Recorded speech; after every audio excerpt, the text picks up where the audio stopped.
شیعوں کے بارے میں جو ناروا نسبتیں ہیں ان میں ایک نسبت ہے متع کو غلط انداز سے پیش کرنا اور اسے کوئی اور عنوان دینا، جبکہ متع قرآن مجید سورہ مبارکہ نساء کی 24ویں آیت میں اس کا ذکر ہے، جہاں پروردگار عالم نے ارشاد فرمایا فَمَسْتَمْتَعْتُمْ بِهِ مِنْهُنَّ فَآتُوهُنَّ أُجُورَهُنَّ فَرِيضَةً۔ پروردگار عالم نے قرآن میں سورہ نساء کو نازل کیا اور سورہ نساء میں آیہ متع موجود ہے۔ اب یہ کہنا کہ منسوخ ہو گئی پیغمبر کے زمانے میں یا حضرت عمر نے یہ فرما کے کہ متعتان کانا فی زمن رسول اللہ حلالان انی احرمہما، دو متع نبی کے زمانے میں حلال تھے، میں انہیں حرام کر رہا ہوں، یہ فرمائش ہے حضرت عمر کی۔ اور اسی طرح بعض لوگ کہتے ہیں کہ یہ نبی کے زمانے میں اور حضرت ابوبکر کے زمانے میں تھا، حضرت عمر نے حرام کیا، اور بعض کہتے ہیں خود پیغمبر اکرم کے زمانے میں یہ حرام کر دیا گیا خیبر کے جنگ کے بعد، واقعہ خیبر کے بعد، فتح خیبر کے بعد۔ لیکن تمام اہل سنت کے علماء نے لکھا ہے کہ صحابہ کرام میں ایک صحابی آخری وقت تک اسی عقیدے پر تھے کہ یہ حرام نہیں ہوا، اور وہ تھے حضرت ابن عباس رضی اللہ تعالی عنہ جو حبر الامہ کا لقب رکھتے ہیں۔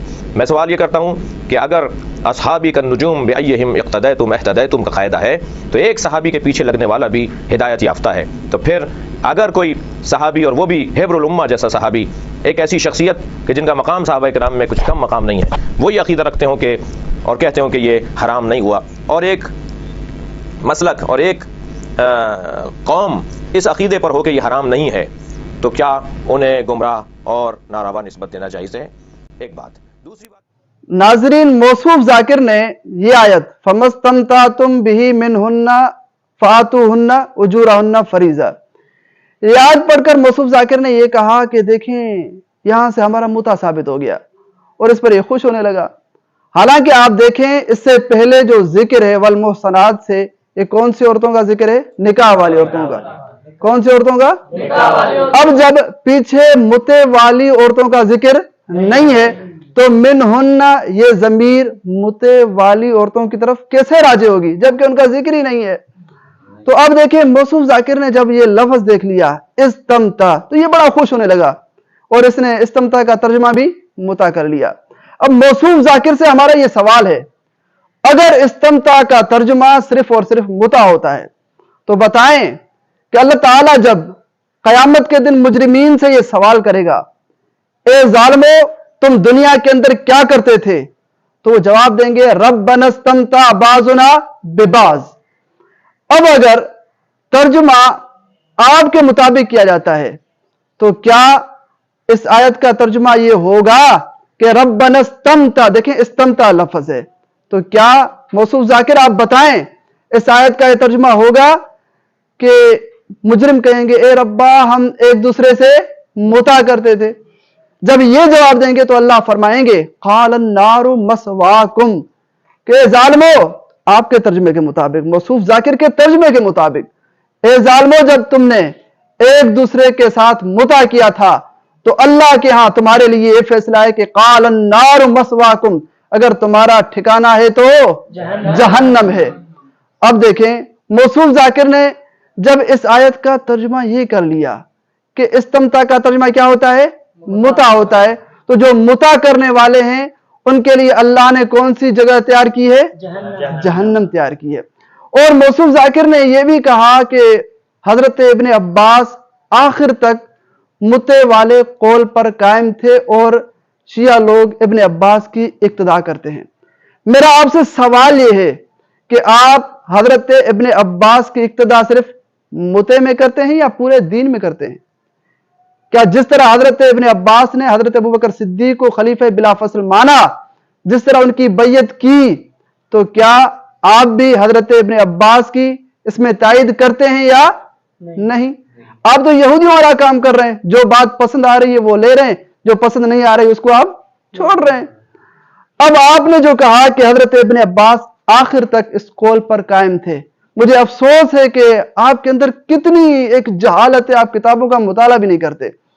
آپ دیکھیں یہ تفسیر الکبیر جلد نمبر 10 میرے ہاتھ میں ہے، اس میں دیکھیں وضاحت کے ساتھ یہ لکھا ہوا ہے کہ حضرت ابن عباس نے فرمایا اللہم انی اتوب الیک من قولی فی المتع، اے اللہ جو میرا متع کے بارے میں قول تھا اس سے میں نے رجوع کر لیا ہے، اس سے میں نے توبہ کر لی ہے۔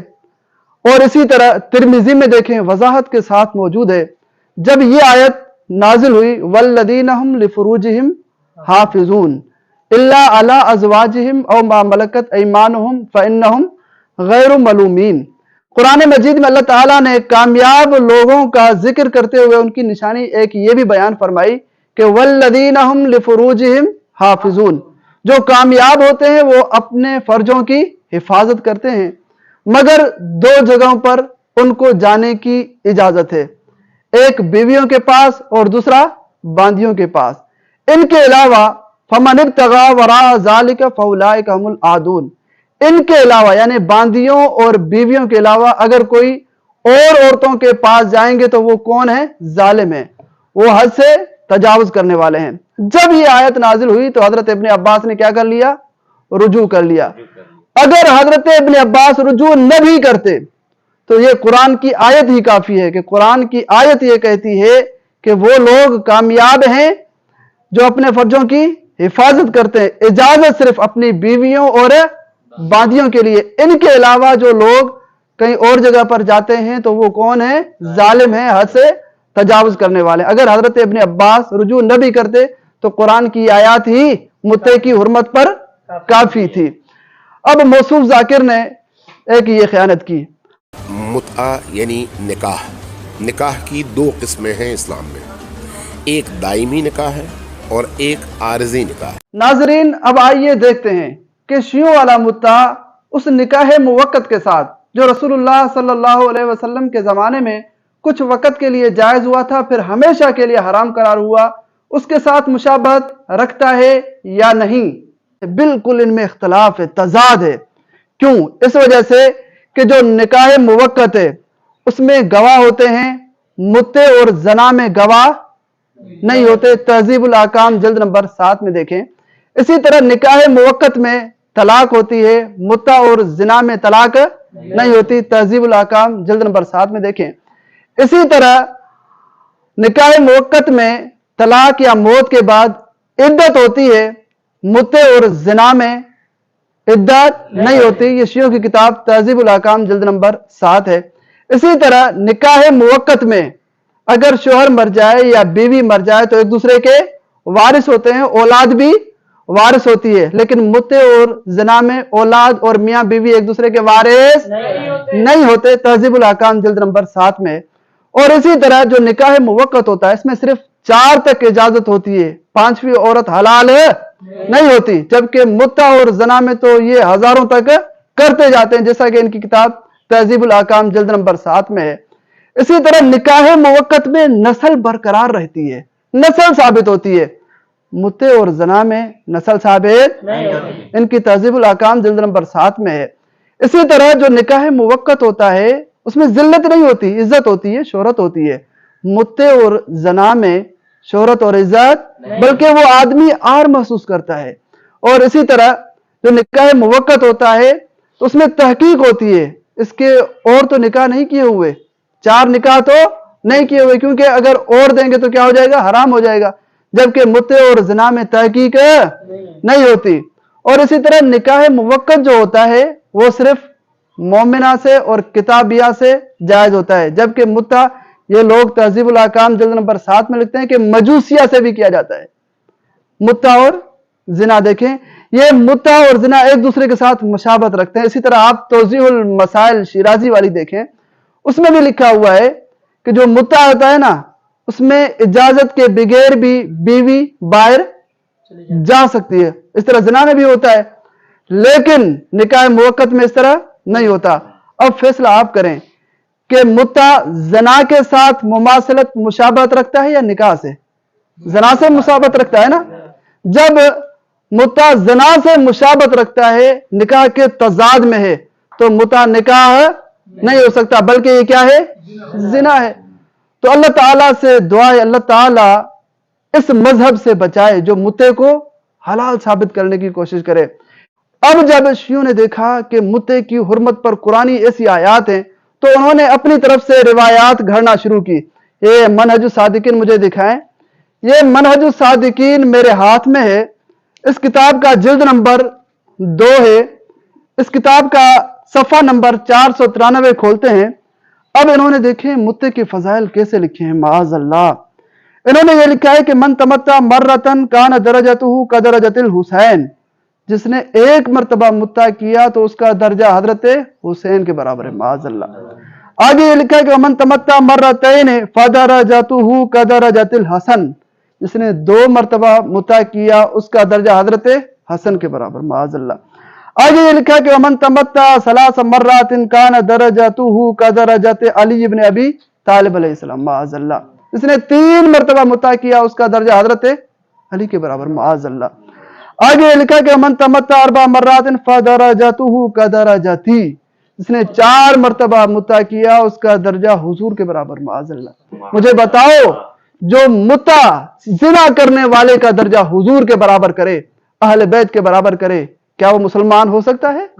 जिस तरह उन्होंने मनहजुस सादिकीन में लिखा है, इसी तरह बुरहान मुत्ता में भी ये सफा नंबर 52 पर मौजूद है। इसी तरह उनकी किताब तजल्लियात सदाकत में भी ये इबारत मौजूद है। ये मल्ला यहज़रुल फकी, मुझे उठा कर दें, ये मेरे हाथ में मल्ला यहज़रुल फकी है, इसका जल्द नंबर 3 है। इसमें भी उन्होंने वजाहत के साथ ये लिखा है कि जो आदमी मुता करने वाला एक एक लफ्ज बोलता है, एक एक हाथ फिराने से उसकी नेकियां लिखी जाती हैं। जब ये करीब होता है, इंतहाई करीब होता है, तो उसके तमाम गुनाह माफ हो जाते हैं। इन्होंने ऐसे मुत्ते के फजाइल लिखे। जो मुत्ता ज़ना के साथ मुशाबत रखता है, ये निकाह मुवक्कत के साथ कोई मुमासलत नहीं रखता। जब निकाह मुवक्कत के साथ ये मुमासलत नहीं रखता, और हजरत अली की रिवायात मौजूद हैं, इस्तिसार देख लें, वसाइल शिया देख लें, तहजीबुल अहकाम देख लें, वजाहत के साथ मौजूद है कि हजरत अली ने फरमाया खैबर के दिन हुजूर अलैहिस्सलाम ने मुत्ते को हराम करार दिया था। इसी तरह इमाम जाफर का कौल देखें, वसाइल शिया में देखें, अन अब्दुल्ला अलैहिस्सलाम फिल मुता, जब हजरत अब्दुल्ला से सवाल किया गया, इमाम जाफर से सवाल किया गया मुत्ते के बारे में, तो उन्होंने फरमाया कि मा यफ़अलुहा इंदना इल्लल फवाजिर, हमारे यहां जो मुता करते हैं तो वो कौन होते हैं? फाजिर होते हैं, बदकार होते हैं। तो अल्लाह ताला से दुआ है, अल्लाह ताला हम तमाम मुसलमानों को मजहब कुरान, मजहब अहले बैत पर हमेशा चलने की तौफीक नसीब फरमाए।